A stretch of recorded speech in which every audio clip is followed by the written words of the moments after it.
주가 보이신 생명의 길이라는 제목으로 예레미야 21장 말씀 함께 나누도록 하겠습니다. 오늘 본문은 예레미야가 그동안 계속해서 경고하고 간청하던 그의 예언의 말씀이 적중하는 그런 상황이 전개됩니다. 예루살렘이 바벨론에게 포위당해서 이제 멸망하기 직전의 상태에 이른 것입니다.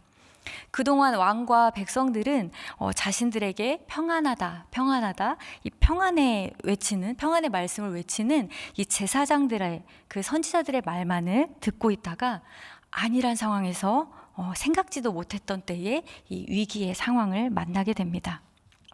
이 시기에 유다를 통치하던 왕이 바로 오늘 본문에 등장하는 시드기야 왕입니다. 시드기야는 이 대적인 바벨론에 의해서 세워졌기 때문에 허수아비와 같은 왕이에요.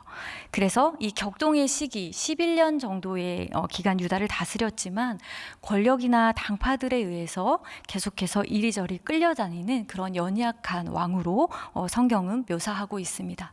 뿐만 아니라 여호와 보시기에 악을 행한 왕이다라고 성경이 기록하고 있습니다. 이런 일촉즉발 이 위기의 상황에서 시드기야와 이 백성들은 예레미야의 예언의 말씀을 떠올렸을 것입니다. 그가 선포했던 그 전쟁과 멸망의 상황이 지금 눈앞에 펼쳐져 있기 때문입니다. 그제서야 그들은 예레미야가 하나님의 진짜 선지자임을 알고 인정하게 된 것이죠. 오늘 1절 내용이 이렇게 시작하고 있습니다. 시드기야 왕이 말기야의 아들 바수울과 제사장 마아세야의 아들 스바냐를 예레미야에게 보내니라. 네, 시드기야는 긴급하게 이제 자신의 그 믿을 만한 사람들을 예레미야에게 보내서 하나님께 기도해 주기를 요청합니다. 사실 유다의 왕이 이 선지자에게 기도를 요청하는 것은 너무나도 자연스러운 일입니다. 왜냐하면 하나님의 백성을 위해서 기도하는 것이 이 선지자의 역할이기 때문입니다. 하지만 이 시드기야는 위기를 맞닥뜨리고 나서야 그제서야 예레미야를 찾게 되죠. 이제 시드기야는 이렇게 말합니다. 이제 내가 하나님의 참 선지자인 것을 내가 알았다. 그러니 너는 우리를 위하여 하나님께 기도해라. 만약 내가 기도한다면 하나님께서 이전에 베푸셨던 그 기적처럼 우리를 도우셔서 이 바벨론이 물러가게 하시지 않겠는가라고 이렇게 요청하고 이야기합니다. 여러분, 시드기야가 이렇게 요청할 수 있었던 이유가 있습니다. 바로 그 역사에 이전에 있었던 일을 알고 있기 때문인데요.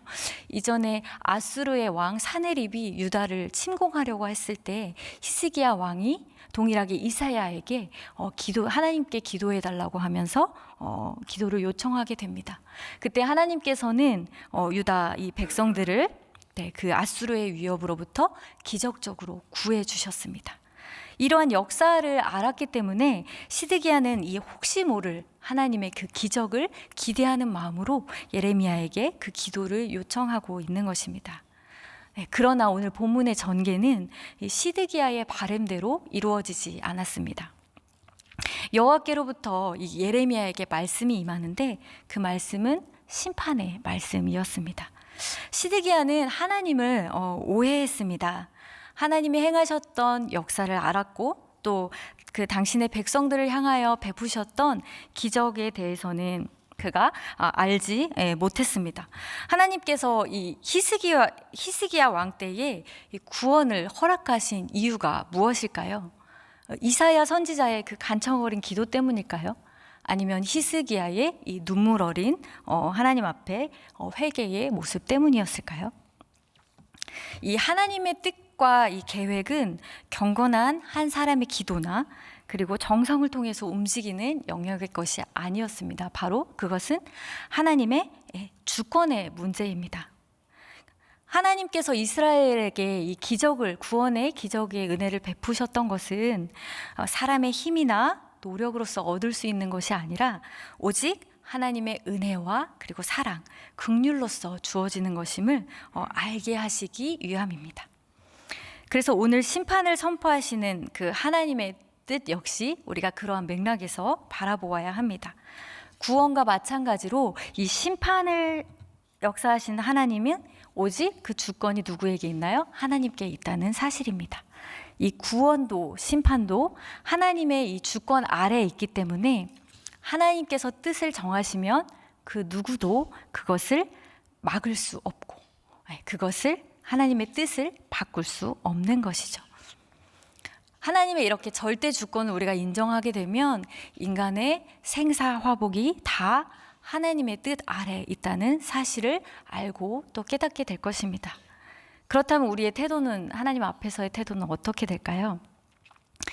우리의 나의 열심이나 노력으로 주어진 상황이나 환경, 하나님의 뜻을 바꾸려고 하기보다는 묵묵하게 하나님의 긍휼과 은혜를 구하는 자리로 나아가는 태도를 보이게 될 것입니다.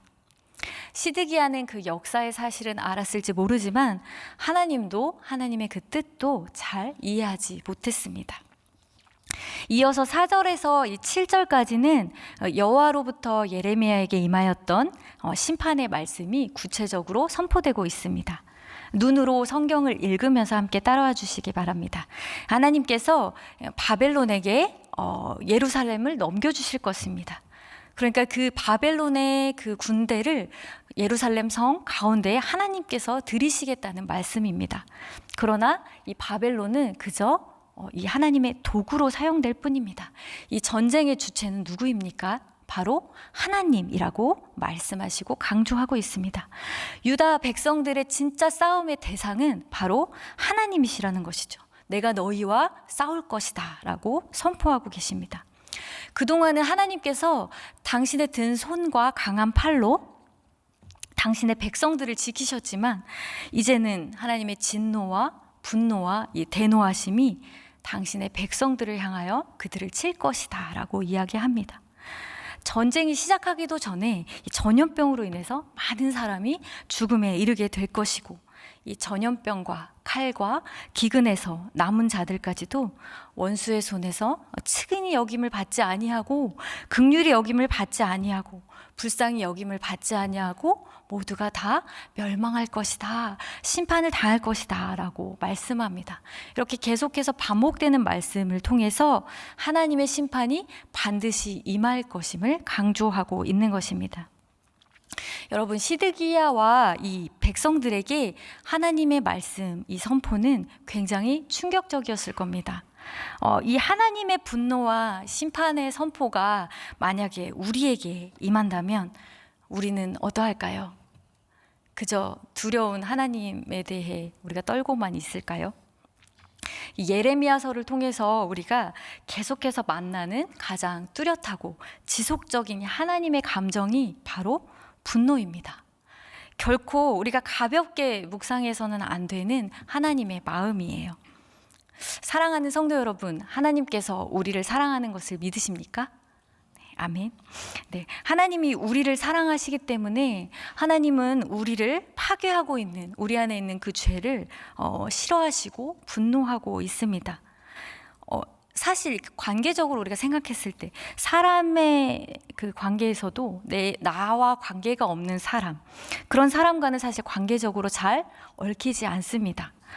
그냥 그러거나 말거나 우리가 관심을 갖지 않거나 그냥 무시하면 그만이죠. 그런데 이제 마음을 나누게 되고 우리가 깊은 관계로 나아갈 때에는 이야기가 좀 달라집니다. 이제는 그 관계로 얽혀서 소위 말하는 감정 노동이 우리가 시작되죠. 관계적인 것이 생기니까 이 감정의 이 씨름들도 우리 안에 생긴 것입니다. 그러니까 내가 기대하지 않았다면 가지지도 않았을 그런 감정들이요. 실망이나 배신감, 분노 혹은 질투, 시기와 같은 이런 내면의 씨름들이 우리 안에 계속 되게 되잖아요. 이 사랑하지만 동시에 이 분노와 여러 가지 감정들이 우리에게 동시에 일어나는 것을 우리는 볼 수 있어요. 물론 이런 관계적인 것들로 하나님의 마음을 우리가 얼마나 설명할 수 있겠냐마는 우리의 마음도 이런데 하나님의 우리를 사랑하시는 그 마음의 크기가 얼마나 큽니까? 하나님이 우리를 너무나도 사랑하시기 때문에 이 나타난 이 하나님의 분노가 오늘 이 유다 백성에게 심판으로 나타난 것입니다.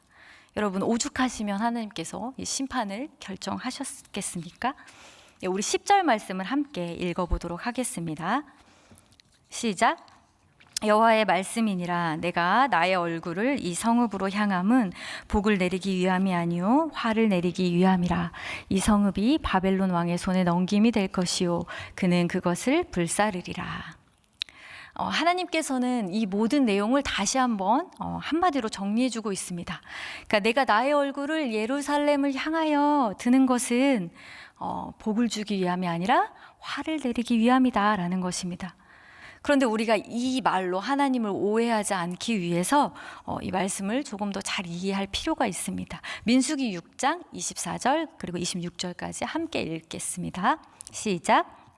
여호와는 내게 복을 주시고 너를 지키시기를 원하며 여호와는 그의 얼굴을 내게 비추사 은혜 베푸시기를 원하며 여호와는 그 얼굴을 내게로 향하여 드사 평강 주시기를 원하노라. 네, 아멘. 이 10절 말씀에도 그리고 오늘 지금 함께 읽은 민수기에도 동일하게 나타나고 있는 표현이 있습니다. 무엇입니까? 바로 하나님의 얼굴입니다. 하나님의 얼굴은 성경에서 언제나 축복과 이 평강을 상징하고 있습니다. 그래서 오늘 본문에 하나님께서 화를 내리시기 위해 너에게 얼굴을 비추셨다라고 하는 이 말은 곧 하나님께서 유다 백성들에게 내리신 이 화가 결국은 백성들에게 복과 평강을 가져오는 생명이 될 것이다 라는 사실을 내포하고 있는 그런 말씀인 것입니다. 여러분, 당장 눈앞에 보이는 현실은 그러나 화로 보일 수 있습니다. 그러나 그 길이 복된 길이고 또 생명의 길이 된다는 사실을 우리가 믿는 것이죠. 왜요? 백성들을 향한 그 하나님의 분노에는 항상 사랑이 전제하고 있기 때문입니다. 이런 맥락으로 우리가 함께 8절 말씀도 살펴보도록 하겠습니다. 하나님께서 이렇게 말씀하세요. 내가 너희의 앞에 생명의 길과 사망의 길을 두었노라 라고 말씀합니다. 여러분 앞에 이 생명의 길과 사망의 길이 놓여 있다면 어느 길로 가시겠습니까? 네, 두말할 것도 없죠. 물어보나 마나 우리는 생명의 길을 택하게 될 것입니다. 그런데 그 길이 어떤 길인가요? 9절에 이렇게 이어지고 있습니다. 함께 읽겠습니다. 이 성읍에 사는 자는 칼과 기근과 전염병에 죽으려니와 너희를 애워싼 갈대아인에게 나가서 항복하는 자는 살 것이나 그의 목숨은 전리품 같이 되리라. 네, 이 말씀은 곧 무엇이냐면 예루살렘에 남아있는 자들은 사망의 길을 선택하는 것이고 바벨론에 항복하는 자들, 그들의 선택은 사는 길이고 생명의 길이라는 사실입니다. 여러분, 전쟁이 다가오고 있는 시기에 적에게 항복하고 화친하라라고 말씀하시는 이런 말씀이 일부 사람들에게는 어떻게 들릴까요? 이것은 이스라엘 백성, 유다 백성들에게는 반역으로도 여길 수 있는 것이었습니다. 그래서 이 말씀의 선포로 인해서 나중에 예레미야는 반역자로 고소를 당하는 그런 상황에까지도 가게 됩니다. 예루살렘은 유다 백성들에게는 어떤 곳입니까? 거룩한 하나님의 성전입니다. 하나님의 임재가 머물고 있고 예배가 살아있는 곳이죠. 그곳을 버린다는 것은 예루살렘 그 백성들에게는 하나님을 버리는 반역과 같은 것이었습니다. 차라리 맞서 싸워서 지켜내라고 하든지 아니면 죽을 각오로 싸우다가 함께 죽자든지 이런 영광스러운 선택을 하라고 할 수도 있는데 예루살렘 성을 버리라고 하는 것은 결국은 그들의 전부인 신앙을 버리라는 것이고 또 그들의 믿음을 깨는 행위로서 여겨졌을 것입니다. 여러분, 바벨론의 노예로 살아가라 하는 것이 생명의 길로 느껴지십니까? 네, 예상대로 아무도 그 예레미야의 말에 동의하지 않습니다. 이것 또한 하나님 보시기에는 죄였습니다. 그들의 하나님은 이 예루살렘 성을 향한 그들의 마음을 자기 기만적인 견고한 신앙이라고 표현합니다. 그러니까 하나님께서 예레미야를 보내셔서 유다 백성들에게 하시는 일이 그들의 이런 자기 기만적인 신앙의 틀을 하나씩 벗겨서 파괴해서 하나님 앞으로 나아가게 하는 것이죠. 이 예루살렘 성은 유다 백성들에게는 난공불락과 같은 요새였습니다. 그러니까 13절에도 이렇게 이야기하고 있습니다. 누가 내려와서 우리를 치겠으며 누가 우리의 거처에 들어오겠는가라고 말씀하는 것이죠. 그러니까 하나님이 이들에게는 또 하나님에 대한 이런 믿음도 있었어요. 하나님이 예루살렘만큼은 항상 안전하게 지키시고 보호하실 것이다 라는 믿음 또한 갖고 있었습니다. 그런데 오늘 하나님은 기뻐하지 않으십니다. 그리고 누가 우리의 거처에 들어오겠는가, 누가 우리를 대적하겠는가 라는 그 유다 백성들의 말에 하나님께서 이렇게 말씀합니다. 내가 너의 대적이 될 것이다. 그런데 여러분, 생각해 보면 하나님의 심판을 피해갈 사람이 누가 있을까요? 누가 이 하나님의 심판에서 자유할 수 있겠습니까? 사람이 하는 모든 생각과 그 행위가 하나님 보시기에 악하다라고 성경은 말씀하고 있습니다. 우리는 자연스럽게 죄의 길을 선택할 수밖에 없는 그런 타락한 본성을 가지고 있는 사람들이죠. 생명의 길을 가야 하는데 우리의 힘으로는, 자신의 힘으로는 도무지 그렇게 할 수 없는 것, 그것이 우리들의 모습입니다. 여러분, 누가 생명의 길을 스스로 선택할 수 있겠습니까? 그래서 예수님께서 이 땅에 오셔서 십자가에 죽으신 것입니다. 사람은 절대로 스스로 선택해서 생명의 길로 나아갈 수 없기 때문에 예수님께서 십자가에 죽으시고 그리고 부활하셔서 우리 안에 거하심으로 말미암아 우리는 이제 예수님을 따라 생명의 길을 알게 되었고 또 그 길을 걸을 수 있게 된 것입니다. 사랑하는 성도 여러분, 오늘 살아가는 이 세상이 바벨론이라고 한다면 이 바벨론과 같은 이 세상에서 우리는 그리스도인으로서 어떻게 살아가야 할까요? 하루하루 세상을 살아가는 일이 어린 저도 만만치가 않습니다. 그래서 하나님께 우리는 도움을 구하고 기도하게 됩니다. 물론 내 뜻대로, 내가 원하는 방향대로 하나님께서 응답해 주시면 좋겠지만 우리는 하나님의 주권을 인정하는 사람들이죠. 그러니까 오늘 본문처럼 하나님께서 때로는 우리에게 이렇게 말씀하실 수 있을 겁니다. 지금의 상황에 항복해라. 그리고 지금의 삶에 순응하고 살아라. 이렇게 말씀하실 수가 있습니다. 여러분, 세상에 순응해라, 세상에 항복해라 라는 말이 썩 경건하거나 아름답게 들리지는 않습니다. 그러나 우리는 어떤 인생입니까?